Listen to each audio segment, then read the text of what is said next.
नमस्कार साथियों। जैसा कि आप देख रहे हैं कि आज का जो हमारा टॉपिक है वो मुरैना ज़िले के बारे में रहने वाला है। अभी हम पिछले जो हमारा वीडियो था उसमें हमने चंबल संभाग का पहला ज़िला यानी भिंड के बारे में हमने कवर किया था।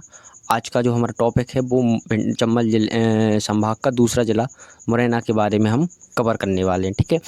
और अगर आपने पिछले वीडियो नहीं देखें तो आप हमारे प्लेलिस्ट में जाकर मध्य प्रदेश का जो हमारा सामान्य अध्ययन का जिलेवार अध्ययन चल रहा है उसमें हमारा भिंड पूरी तरह से कवर हो गया है और संभाग को भी हमने कवर कर दिया है, ज़िले को भी पूरी तरह से कवर कर दिया। अब हर एक ज़िला को डिटेल से एनालिसिस हम कर रहे हैं। इसमें हम पहला ज़िला जो है भिंड को हम कवर कर चुके हैं। इसके बाद आज का जो हमारा दूसरा ज़िला रहने वाला है वो मुरैना, ठीक है। तो पहली बात बता दूं, मुरैना जो है चंबल संभाग के अंतर्गत आता है और चंबल संभाग का मुख्यालय भी है, ठीक है।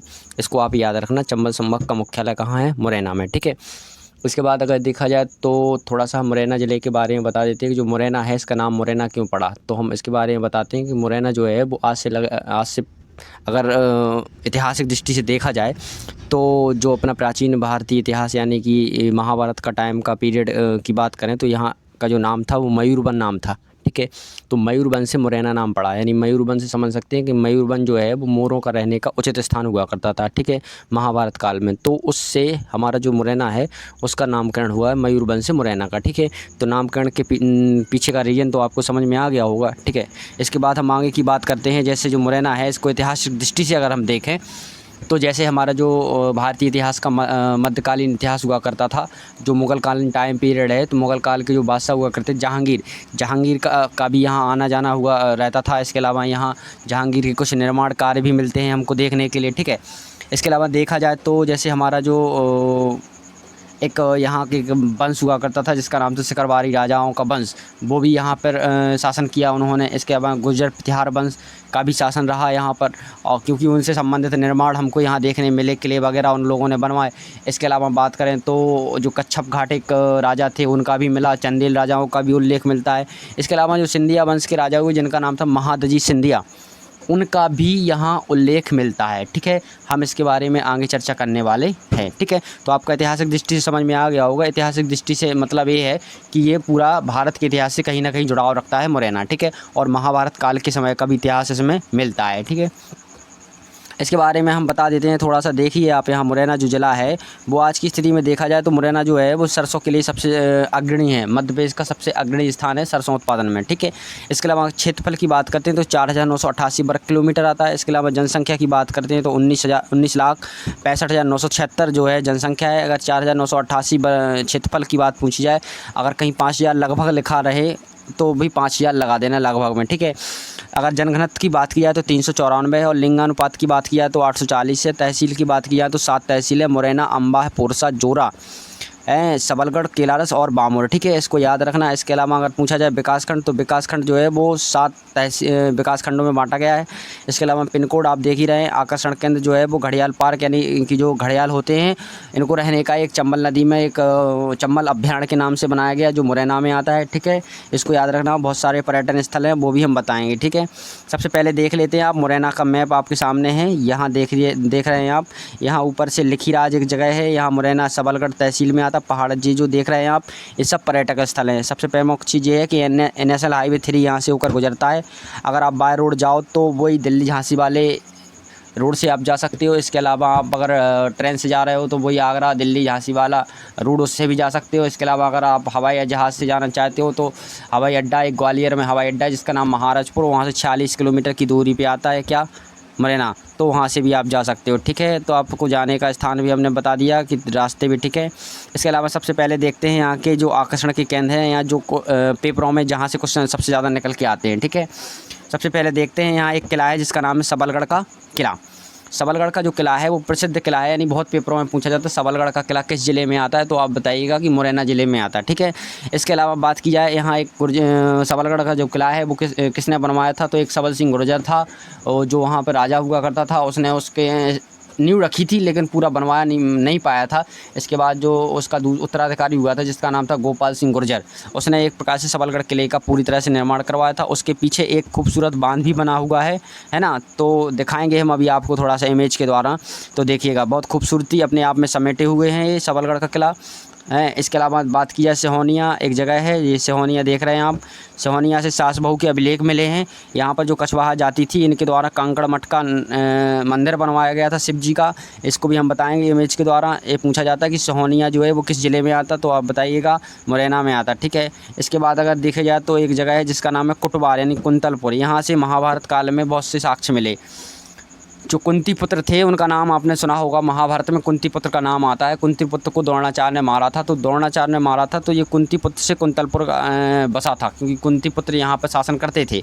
तो यहाँ से देख सकते हैं कुंतलपुर का उल्लेख मिला है। आज के समय में इसको कुटवार कहते हैं। क्या कहते हैं? कुटवार।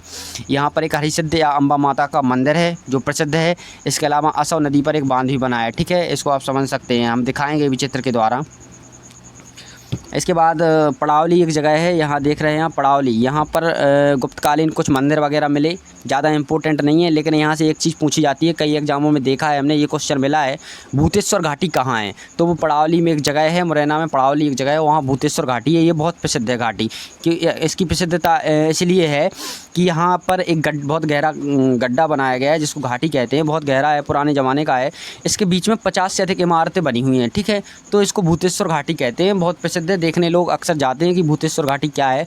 आज के समय में तो लोग उसको ये भी कहने लगे कि ये भूतों का रहने का स्थान है, तो कुछ भी समझ सकते हैं अपने हिसाब से। ठीक है, लेकिन ये इंपॉर्टेंट है भूतेश्वर घाटी। ठीक है, इसको याद रखना, बाकी देखना अपने हिसाब से। ठीक है, इसके अलावा देखें तो यहाँ मितावली एक जगह है, यहाँ 64 युगनी मंदिर है। ठीक है, जो ज़्यादा इंपॉर्टेंट नहीं है।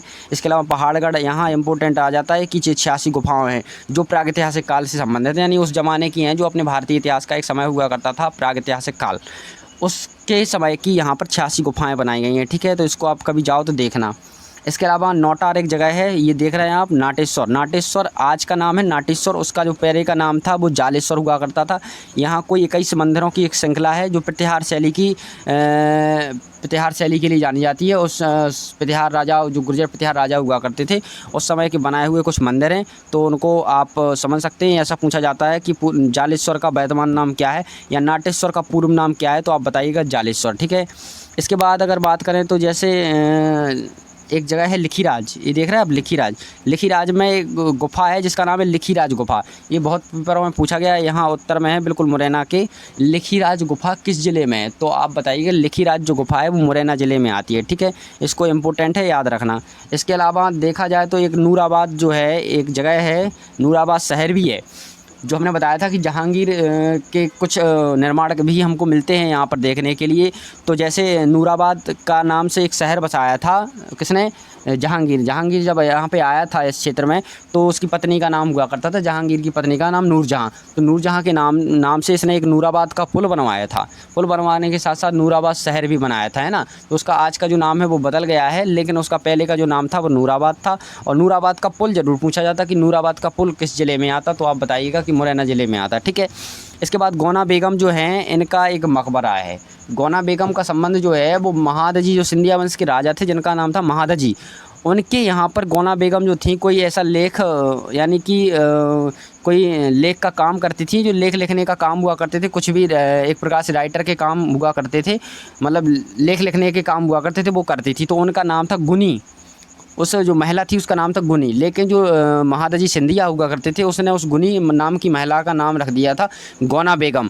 और एक प्रकार से कहा जाए तो गौना बेगम की मृत्यु हो जाने के बाद महादजी सिंधिया ने मुरैना में गौना बेगम का मकबरा बनवाया था। तो यहाँ से याद कर सकते हैं आप, गौना बेगम का मकबरा कहाँ था? मुरैना में आता। ठीक है, इसके पीछे की कहानी थोड़ी बड़ी है, इसके बाद में हम चर्चा करेंगे। ठीक है, यहाँ तक आपने समझ में आ गया होगा। थोड़ा और बता देते हैं मुरैना के बारे में। ये देख रहे हैं महत्वपूर्ण तथ्य। मुरैना संभाग का मुख्यालय यानी कि चंबल संभाग का मुख्यालय कहाँ है? मुरैना। सर्वाधिक सरसों के लिए जाना जाता है, ये तो बात हमने पहले बता दी। दुग्ध उत्पादन के लिए जाना जाता। और इसके अलावा देखी जाए तो मथुरा रिफाइनरी पर आधारित पेट्रोकेमिकल उद्योग जो अभी लगाया जा रहा है, अभी लगा नहीं, लगाया जा रहा है। इसके अलावा मुरैना में मध्य प्रदेश का सबसे बड़ा पोस्ट ऑफिस भी है, इसको याद रखना। कालीन निर्माण हेतु प्रसिद्ध है। ठीक है, कालीन जो होती हैं वो सर्दियों में बनाई जाती हैं, उनके लिए भी प्रसिद्ध है। इसके अलावा देखा जाए तो मुरैना में देश का पहला शहीद मंदिर यानी राम प्रसाद बिस्मिल की याद में बनाया गया था। राम प्रसाद जो बिस्मिल थे वो यहीं के थे, तो एक प्रकार से मुरैना में देश का पहला शहीद मंदिर है। ये इंपॉर्टेंट बन जाता है भारतीय सामान्य अध्ययन की दृष्टि से। ठीक है, इसके अलावा महाभारतकालीन नगर भी है, वही कुंतलपुत्र से महाभारतकालीन नगर पूरा मुरैना भी जाना जाता है। हमने बताया था घड़ियालों का रहने का एक अभ्यारण्य बनाया गया जिसको राष्ट्रीय चंबल अभ्यारण्य भी कहते हैं। इसके अलावा सरसों उद्योग में जाना जाता, अब सरसों उत्पादन होता तो उद्योग तो होता ही होगा। इसके अलावा गजक उद्योग के लिए जाना जाता, मुरैना की शाही गजक का नाम आपने सुना होगा, वो यहीं की है मुरैना की, तो इसीलिए जाना जाता है। इसके अलावा बामौर जो है मुरैना की एक तहसील है, वो कत्था बनाने के लिए जानी जाती है। ठीक है, इसको याद रखना। हमने पूरी तरह से एनालिसिस कर दिया है मुरैना के बारे में। आप कुछ ऑब्जेक्ट इससे बनाते हैं, देखें मुरैना किसके लिए प्रसिद्ध है, तो कत्था भी, गजक भी और महाभारतकालीन नगर भी, तो आप यहाँ लगा सकते हैं उपरोक्त सभी। ठीक है, इसके बाद नेक्स्ट क्वेश्चन देखते हैं। मुरैना का जो सबलगढ़ है वो किसके लिए जाना जाता, तो आप लगाइए प्रसिद्ध किला के लिए जाना जाता। ठीक है, इसके बाद नेक्स्ट क्वेश्चन, पहाड़गढ़ में कितनी गुफाएं हैं, तो पहाड़गढ़ में हमने बताया कि 86 गुफाएं हैं। कुंतलपुर किस काल की नगरी है, तो कुंतलपुर जो है वो महाभारत काल की नगरी है। ठीक है, इसको लगा लीजिए। कुंतलपुर किस नदी किनारे आता है, तो कुंतलपुर जो है वो एक प्रकार से आसन नदी किनारे है। ठीक है, इसके बाद कुंतलपुर में किसका प्रसिद्ध मंदिर है, तो हरिसिद्ध माता का प्रसिद्ध मंदिर है। इसके अलावा सिहोनिया को किस वंश के राजाओं ने अपनी राजधानी बनाया था, तो सिहोनिया जो है उसको कछवाहा वंश के राजाओं ने अपनी राजधानी बनाया था, इसको याद रखना।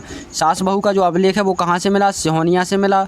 इसके अलावा कांकड़ मठ जो है वो शिव मंदिर जो किसने बनवाया था, वो हमने बताया था कीर्तिराज ने बनवाया था। ठीक है, तो आप समझ सकते हैं इसका आंसर हो जाएगा बी नंबर का। ठीक है, तो यहाँ से ऑब्जेक्ट हमने करा दिए मुरैना जिले से संबंधित। आप अच्छी तरह से वीडियो का एनालिसिस कीजिए और हमें विश्वास है कि यहाँ से कोई क्वेश्चन बाहर नहीं जाएगा। ठीक है, और हम थोड़ा आपको बता देते हैं, ये मुरैना का सबलगढ़ का किला है। ठीक है, ये खंडर की स्थिति में है। वैसे अब थोड़ा सा अच्छा सा इमेज बताते हैं, देखो यहाँ पे है, ये देख रहे हैं आप, मुरैना का सबलगढ़ का किला ऐसा है, ज़्यादा डैमेज नहीं है लेकिन ठीक ठाक डैमेज होने की स्थिति में जा रहा है ना, लेकिन अपने आप में इतिहास समेटे हुए बहुत बड़ा भारतीय इतिहास से जुड़ाव लगता है। ठीक है, इसके अलावा देखा जाए तो यहाँ खूबसूरती में अपने आप में खूबसूरती में बहुत बड़ा इतिहास समेटे हुए हैं। यहाँ खूबसूरती देखते ही बनती है। यहाँ एक पुल है, हमने बताया था कि सबलगढ़ के पीछे एक पुल बना हुआ है किले के पीछे। यहाँ से एक नदी जो अभी बरसात के मौसम में देखा जाए तो भरी होती है, तो बहुत आकर्षक बनता है। ऊपर से किला होता है, ऊपर की तरफ पे किला होता है यहाँ पर टॉप पे, और यहाँ से देखते हैं तो यहाँ पे बहुत बड़ी खूबसूरती बनती है। ठीक है, तो यहाँ पे जाइएगा, देखिएगा कभी। देखो यहाँ देख रहे हैं ना, ये किला है, किला के पीछे पुल बनाया गया है। ठीक है, तो इसको आप देख सकते हैं, यहाँ है पूरा किला, ये देख रहे हैं आप, इसके पीछे बना है, सबलगढ़ का किला के पीछे बना है एक पुल। ठीक है, तो ये डैमेज की स्थिति में है लेकिन ठीक ठाक है, अभी ज़्यादा डैमेज भी नहीं है। इसके अलावा जो सिहोनिया में कांकड़ मठ का निर्माण किया गया था कीर्तिराज के द्वारा, ये वो कांकड़ मठ है, शिव जी का मंदिर है, ये सिर्फ कांकड़ मठ बोलते हैं, इसको याद रखना। ये भी कहाँ है, मुरैना में। इसके अलावा देखा जाए नूराबाद का जो पुल है, ये बना है नूराबाद का पुल, ये जहांगीर ने बनवाया था, इसको याद रखना। नूराबाद का पुल कहाँ है, मुरैना में।